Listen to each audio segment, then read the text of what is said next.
always try to find the culprit somewhere at the far end of the chain, someone who made an operational mistake.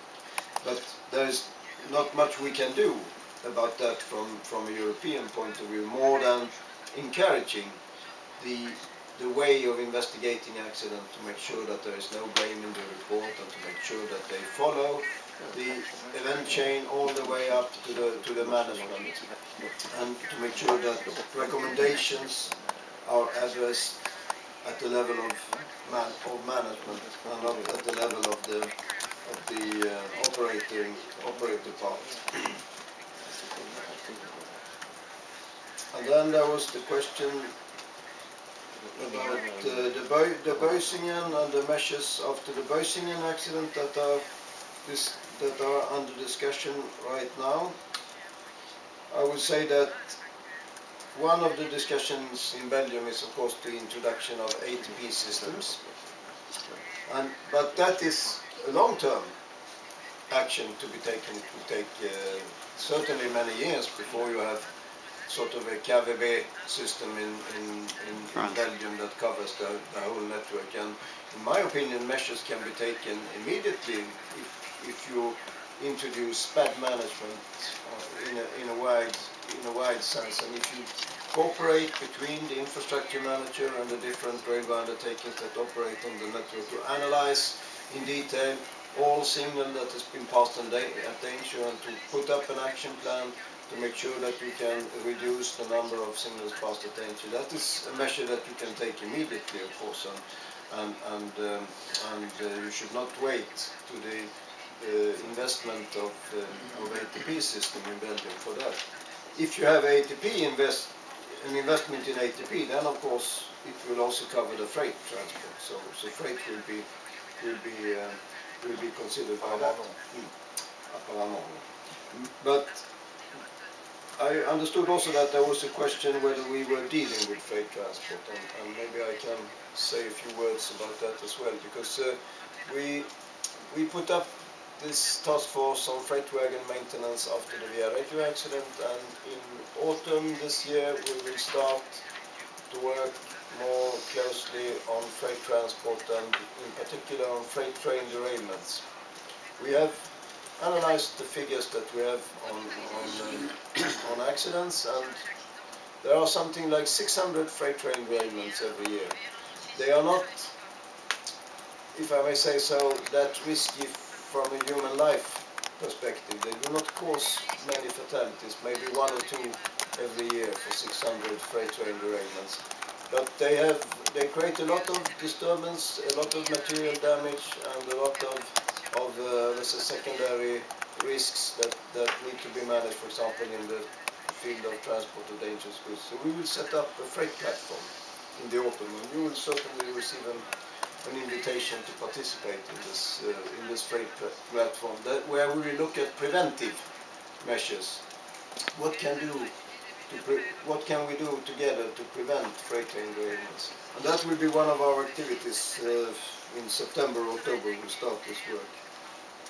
So we do not only look at passenger accident, but there is a tendency, of course, to give priority to passenger accident, because if you have passenger fatalities, it creates a lot of public impact. But safety in general is important, because often there are the same causes of the accidents, whether they affect freight trains or passenger trains. And then the question from René about the transparency and functioning of the national authority. I can only give a very general reply, of course. I mean, you saw my slide that, of course, the staff representatives shall be informed, shall be consulted when there is let's say a development of the regulatory framework. If they send a letter to a company with a notification that there is an improvement necessary, I don't know the French rules that well to say whether the trade union should be put in copy of this mail, of this letter. But I think at least that the company that receives the letter should inform its staff representatives.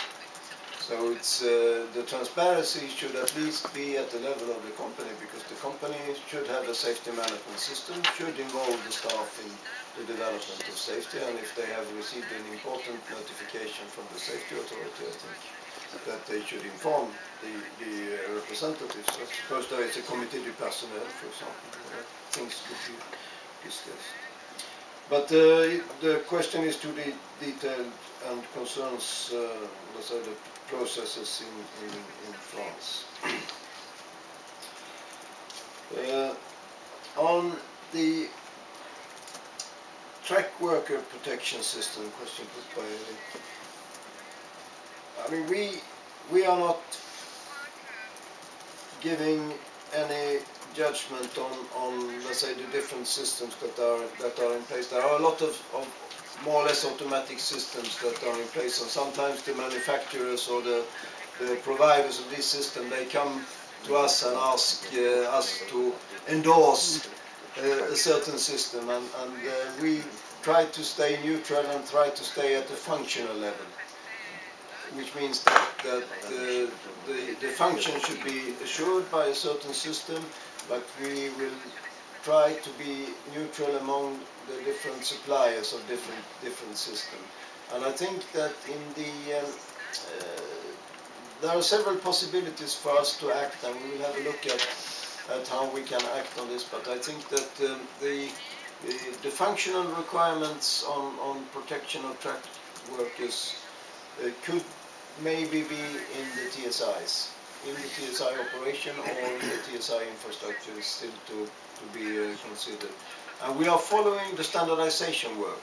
We are observers in the SEN working group on track worker protection, which is developing standards. So we are following the work on let's say the general side, on the standardization side, and of course once there is an agreed and voted standard, then all the different systems that are developed by different suppliers have to respect this standard and has to be in conformity with the standard.